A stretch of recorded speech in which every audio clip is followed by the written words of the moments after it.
Next question from Lord Malloch Brown, formerly of the United Nations and also of the Foreign and Commonwealth Office. Thanks, John. Mr. President, 18 months ago you began a process of improving diplomatic and security links with President Kabila in the DRC, and there were some early gains from that in terms of reduced militia activities on all sides. Are those gains going to continue, and do you see the prospect of collaboration on the sort of economic development of Eastern Congo between your two countries? Okay. Yes, in fact, by the way, while this sounds a very good development for our two countries, Congo and Rwanda and the region, it might have also been one reason why such a report came up. Because while it is good and everybody seems to acknowledge it is very good, other people feel threatened by it and want to undermine it by, it's like, oh, if Rwanda and Congo come together, then what? You know, there are people whose jobs are threatened by that, and they quickly, so it is a part of it. But back to your point, yes, we have tremendously improved our relationship between DRC and Rwanda, and it is still ongoing. And in fact, we have earmarked different areas of cooperation. We started with that of security, where we worked together, even in joint military operations in the Eastern Congo. But beyond that, we have continued to work together to see how to resolve those problems that have been in the Eastern Congo for a long time. We continue, and many times our ministers and leaders of different institutions meet and to continue working on improving our relationship. We have also found areas of cooperation, even in the economic area. In fact, in this investment I was talking about, to exploit the gas, methane gas for electricity, we have come together to make this kind of joint investment in exploiting the methane gas. So we are looking at all aspects of cooperation that will enhance the broader stability and security that we could obtain from that cooperation. So it's something that has been very helpful, and already the dividends are there to see on both sides, and we want to keep going on with that. Thank you very much. And next, the editor of the Africa Confidential, if you come up to the front row. I see the others, and we'll come to...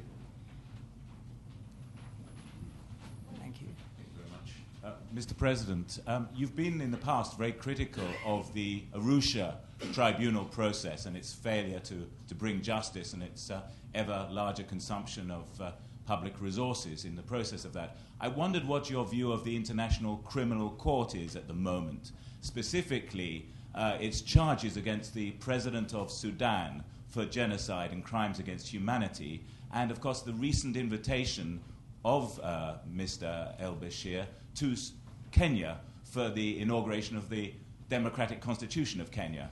Would, for example, you be prepared to invite President Bashir to Kigali or not?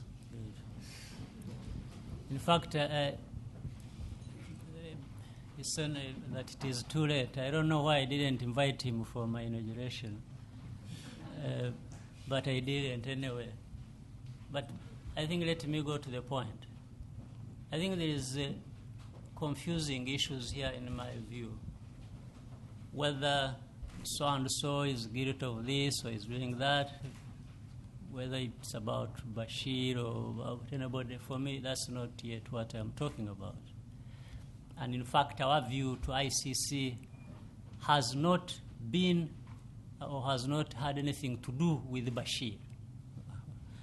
No, it has to do with the whole background and the concept of ICC and how it works or is likely to work in the future.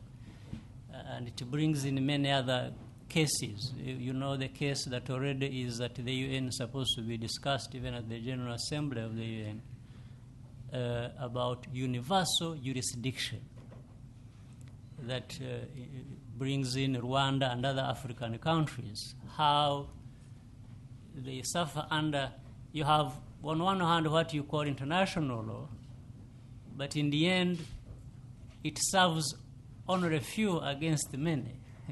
You find, or rather it focuses on some and does not touch the others. And this is an issue of equity, an issue of fairness, if you want to dispense justice and do that internationally. This is where the problem lies.